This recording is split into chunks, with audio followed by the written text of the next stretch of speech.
que é necessário para vencer na vida? Qual é o preço do sucesso, de ser bem-sucedido? Ser bem-sucedido exatamente no quê? Existe um conceito que ser bem-sucedido é ter coisas, é acumular riquezas, é ter um patrimônio, é poder estar em torno de pessoas poderosas, entre aspas, poderosas diante dos outros, numa visão materialista e numa visão efêmera da vida.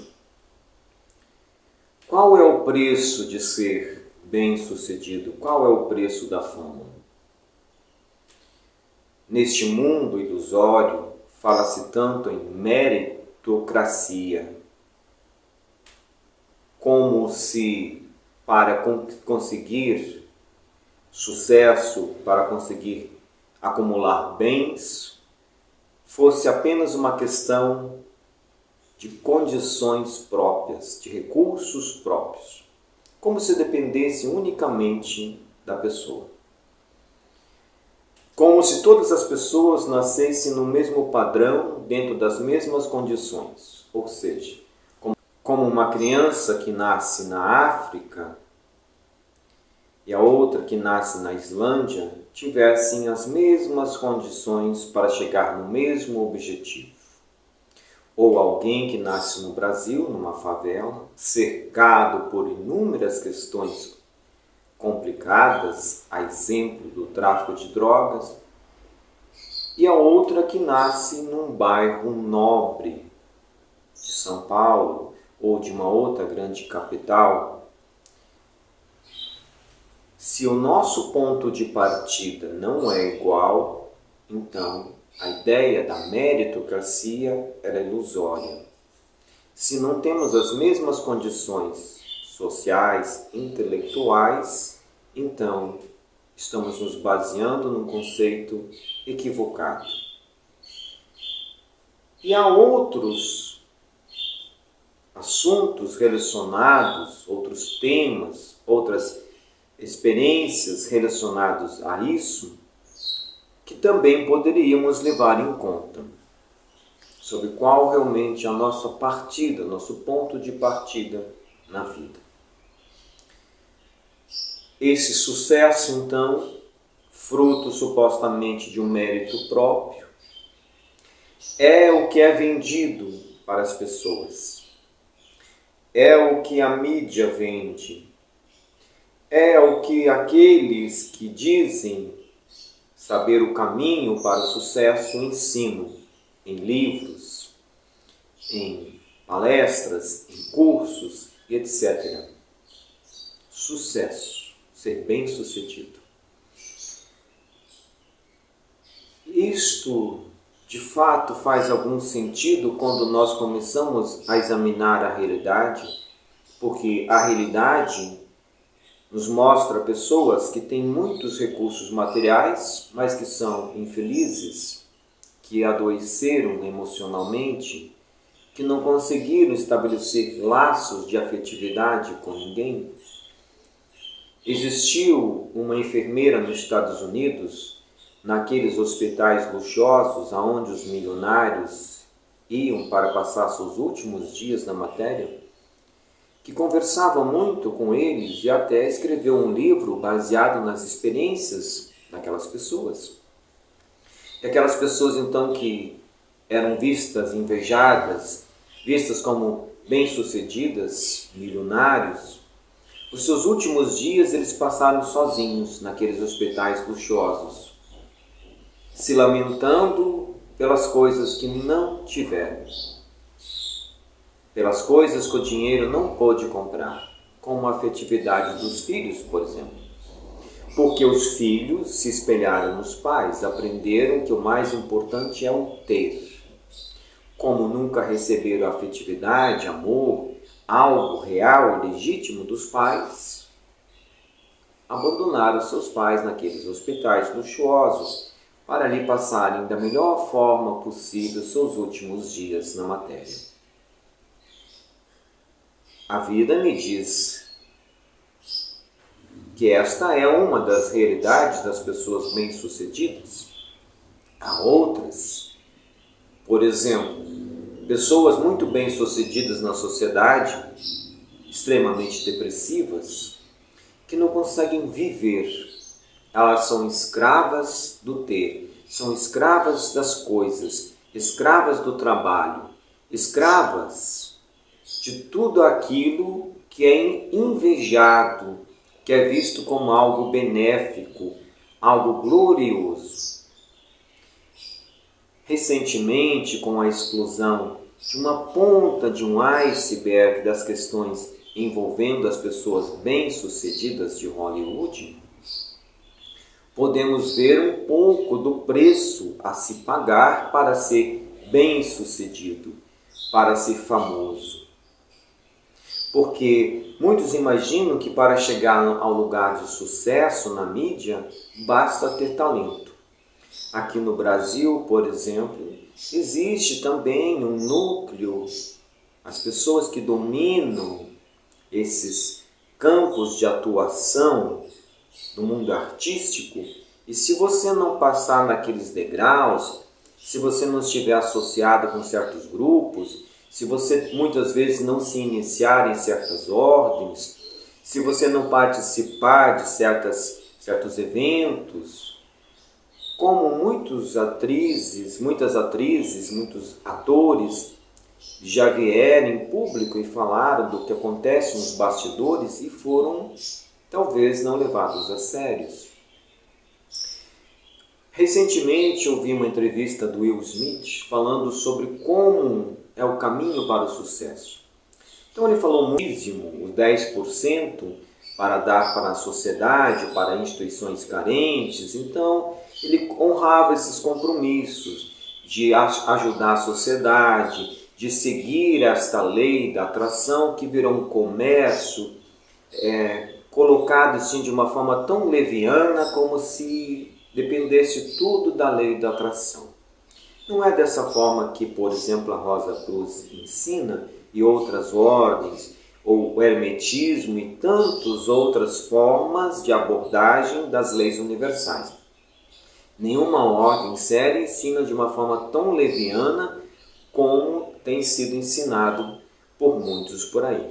A ordem Rosa Cruz é extremamente séria e não ensina dessa forma. E foi, pelo que deu para perceber, a fonte de pesquisa maior da pessoa que lançou o livro O Segredo, uma vez que no DVD aparece em espanhol Rosa Cruz. Então, para aqueles que são evangélicos, por exemplo, que admiraram muito o livro O Segredo, é necessário lembrá-los que é uma ordem da Rosa Cruz, considerada demoníaca segundo os pastores e várias instituições religiosas evangélicas. Dito isso, então Will Smith estava ensinando como conseguir sucesso.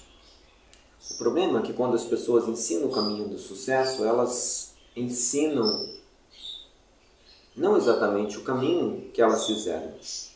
Elas falam de um caminho, de alguma coisa criada, fantasiada, ou aquilo que vai confortar as pessoas que não conseguem obter sucesso. Que no fundo as pessoas que não vão conseguir o sucesso, elas vão dizer, pois é, eu não tenho merecimento suficiente, eu não sou bom o suficiente, etc e tal. Mas é que elas não pagaram talvez o preço para ter sucesso. E no caso desses artistas de Hollywood, o preço muitas vezes era levar o filho para participar de orgias, abusar sexualmente do filho, das filhas, levar crianças para participar de orgias onde tinha droga, onde tinha todo tipo de bizarrice possível no campo dos prazeres humanos. Esses artistas, essas pessoas bem-sucedidas, elas não falam o preço que elas pagaram, o preço verdadeiro. As pessoas bem-sucedidas materialmente, elas não vão falar o preço real que elas pagaram. Elas não vão dizer que precisaram usar da mão de obra dos outros, explorando a mão de obra dos outros. Não vão dizer que precisaram sonegar impostos, não vão dizer que precisaram comprar facilidades, investir em políticos para que esses políticos ajeitassem as coisas para eles, se iniciarem em certas ordens para ter um trânsito livre, um fácil acesso a certas pessoas, a certos lugares, etc. e tal. A verdade, ela costuma ficar escondida. E aí é tão bonito falar da lei da atração, que basta fazer isto, basta fazer daquilo, que há 7 passos para ficar milionário e todas essas coisas fantasiosas que nós vemos por aí. Mesmo que alguém consiga fortuna respeitando as leis humanas e respeitando as leis divinas, o que eu acho muito pouco provável, como você vai ficar milionário respeitando as leis divinas? Se uma das leis divinas, a maior de todas, é amarás teu próximo como a ti mesmo. Como eu vou amar o meu próximo como a mim mesmo se eu estou retendo poder? Se eu estou acumulando coisas que está faltando na casa dos outros? É impossível acumular riqueza respeitando as leis divinas. Ou eu respeito as leis divinas, eu vivo o maior mandamento de todos, que é amar Deus sobre todas as coisas e ao meu próximo como a mim mesmo. Como eu vou amar Deus se eu não amo o meu próximo, se eu não faço bem, se eu acumulo a riqueza que é divina, porque tudo aqui na matéria me é concedido, nada aqui é meu. Então eu preciso compartilhar o conhecimento, compartilhar os recursos materiais. Se eu estou apenas sendo um ser que está se alimentando de uma forma egoísta, está usurpando aquilo que é divino para mim mesmo, apenas para meu ego, para minha vaidade, para saciar os meus prazeres materiais. E isto é visto como uma pessoa bem-sucedida, uma pessoa que honra a Deus, que serve a Deus. É uma ilusão, é uma grande mentira. E aos poucos essas mentiras começam a cair. Aos poucos, esses castelos de areia tão invejados estão começando a cair. E todos vão cair. Todas as mentiras vão cair. Todas as máscaras vão cair. Todas as ilusões vão se dissipar. Todas. O período da misericórdia está acabando. Nós vamos entrar num período da justiça. E para que haja justiça, todas as ilusões e fantasias vão ter que deixar de existir. Talvez seja um processo bastante dolorido para todos nós, mas é um processo necessário. É um processo para que a verdade volte a ser aquilo que é o centro de nossa existência. A verdade, o amor, as leis divinas manifestadas em nós, não no campo teórico, mas manifestadas em nós numa sociedade justa e harmoniosa. Então, quando alguém vier falar para você sobre ser bem-sucedido na vida, questione isso e veja qual o preço se paga para ser muito iludido na vida.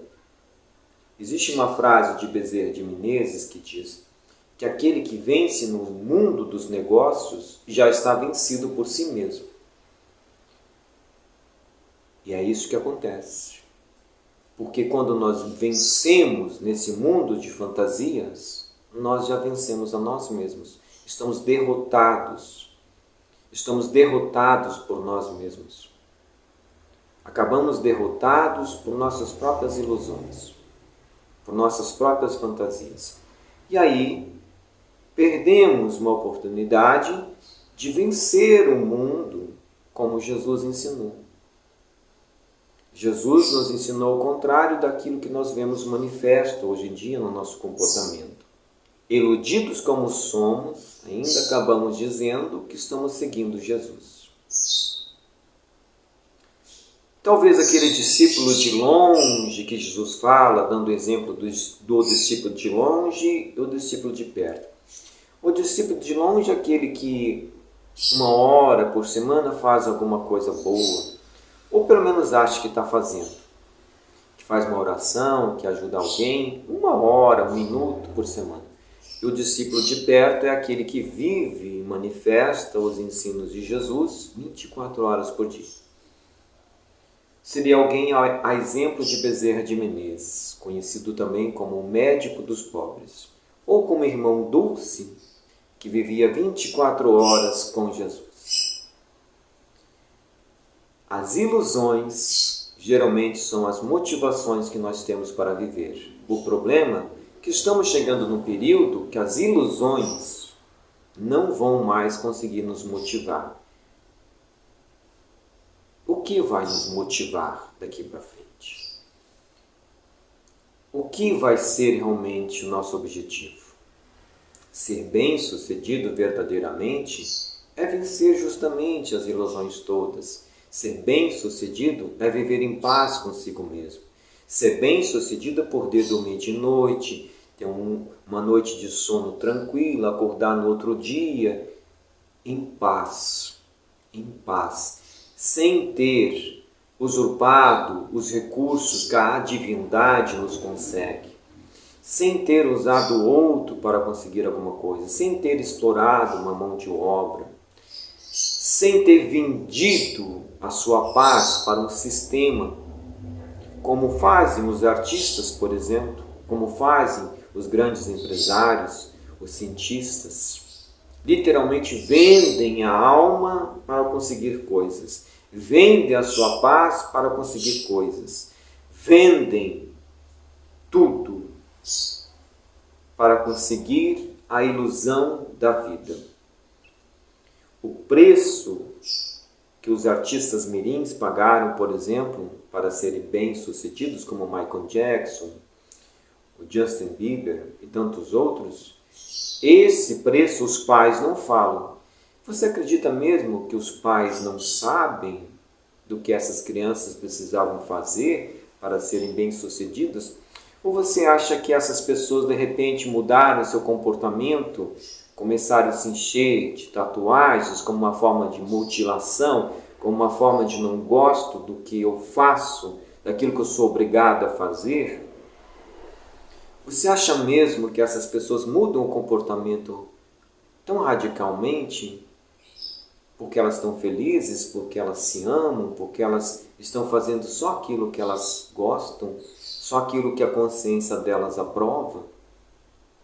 Que essas pessoas usam entorpecentes ao ponto de morrerem porque elas estão no mundo que elas gostariam verdadeiramente de estar? Naturalmente, os pais desses artistas mirins sabem exatamente o preço que essas crianças estão pagando. Mas o Senhor da vida da maioria de nós, Ele faz tudo parecer necessário e confortante. É como os meninos no Brasil, por exemplo, para conseguir chegar a certos clubes grandes, eles também precisam pagar um preço muitas vezes. E os pais aprovam. Quando a criança vem até os pais e diz: olha, o tio quer me levar para tal clube, mas o preço é esse, tem uma taxinha diferente que a gente precisa pagar. E os pais, em vez de fazerem a denúncia, em vez de falar a verdade, se calam, aprovando uma violência. Isso acontece em todos os lugares, em todos os sistemas humanos que existem. Para conseguir subir, muitas vezes tem que se pagar um preço. Às vezes o preço é a própria dignidade. Às vezes o preço é a paz. Às vezes o preço é a inocência. Às vezes o preço é a liberdade. Todas essas coisas acontecem em nossa volta o tempo inteiro. E nós fingimos que elas não existem. Porque é impossível que nós vivemos nesse mundo sem perceber o que está acontecendo em nossa volta. Nós vivemos neste mundo e não conseguimos perceber que alguma coisa não está bem. é uma miopia intencional? Ou é melhor fingir que está tudo certo, que essas coisas não estão acontecendo, porque a gente se sente mais feliz, sem ter aquela sensação da obrigação de mudar a nós mesmos e de mudar essa triste realidade? Será que estamos fugindo de um compromisso? De um compromisso social, de um compromisso familiar, de um compromisso moral, ético, de um compromisso espiritual? Será que nós estamos num processo de fuga? Que nós não conseguimos ver a vida como ela é, não conseguimos ver as coisas como elas verdadeiramente são? Até quando a gente vai fugir? Até quando vamos se esconder? Até quando vamos fingir que está tudo certo? Todas as coisas que apareceram recentemente, elas são a ponta do iceberg. Há muito mais. Há muito mais. E quanto mais vai descendo, mais pesadas as coisas vão ficando. E como eu acredito que aquilo do mundo material é uma simbiose das coisas de dimensões paralelas, ou do mundo espiritual, então podemos dizer que, além das coisas visíveis, há outros elementos muito mais poderosos atuando junto dessas pessoas encarnadas, desses espíritos da matéria. Nós podemos continuar atrás do sucesso, nós podemos querer ser bem-sucedidos, mas o preço que nós pagamos, talvez ele não compense.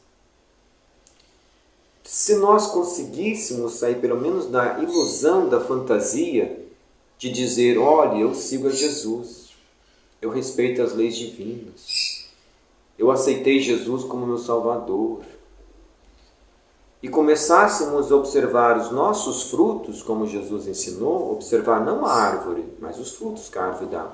A árvore é o discurso, é o comportamento fingido, e os frutos é aquilo que nós fazemos de verdade. Se eu sigo as leis divinas, como é que eu posso ir contrário das leis divinas? Se eu estou acumulando coisas, se eu estou colocando as outras pessoas em condições de sofrimento, como não estou se eu acumulo? Como não estou se eu colaboro com tudo aquilo que é corrupto que está acontecendo na sociedade? Como eu não estou gerando sofrimento se eu sou, por exemplo, uma pessoa que tem muitos recursos materiais e uso eles somente para mim? Alguns podem dizer, mas aquele que gera emprego, esse emprego também gera dignidade? Esse emprego também gera crescimento espiritual, crescimento pessoal no sentido de ser algo libertador? Ou esse emprego apenas está sugando a mão de obra? Qual é a consequência real desse emprego? Gerar emprego é muito bom, mas gerar emprego e dignidade, ajudar o ser a crescer, a amadurecer, a pensar, a se libertar daquilo que causa o sofrimento, é muito mais meritório. Chega de observar a vida de uma forma tão superficial, de olhar as coisas de uma forma tão superficial, como se a vida fosse isso mesmo, como se a verdade fosse essa mesmo.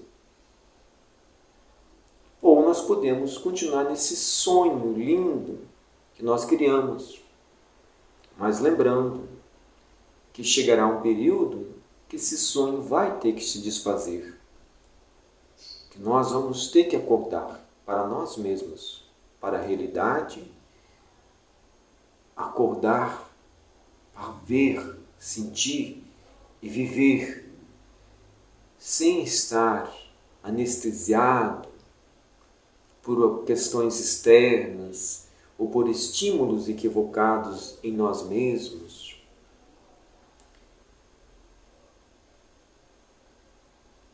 A vida, ela faz um convite diário para que nós nos tornamos agentes de transformação. Nós, da sociedade e de tudo aquilo que está em nossa volta, fazendo com que nossas vidas possam ser sempre um caminho de autocura, de amor, de aceitação, de transformação, de renovação. Sendo de fato aqueles que buscam com a mente aberta, com o coração aberto, sem prejulgar nada, dispostos a aprender, dispostos a ensinar, dispostos a construir uma sociedade digna, com seres humanos felizes de verdade, não anestesiados, embriagados com tantas sensações. Uma sociedade feliz. Uma sociedade feliz. Vivem todos sem se preocupar. Se preocupar se ao sair a casa vai ser arrombada, infringir uma lei de trânsito e cometer um acidente, etc. e tal. Uma sociedade feliz realmente vive a vida, experiencia a vida na sua plenitude. Há dois caminhos para nós. Nós continuarmos navegando nesses mares da ilusão ou começar a entrar em outros aspectos da vida que nos trazem paz, cura, que nos trazem um aquietamento de nós mesmos, para que nós possamos experienciar um reino que não é visto, mas é um reino que é manifesto por nossa própria realidade interior, alinhada com essas leis supremas que regem o universo. Luz e paz a todos nós.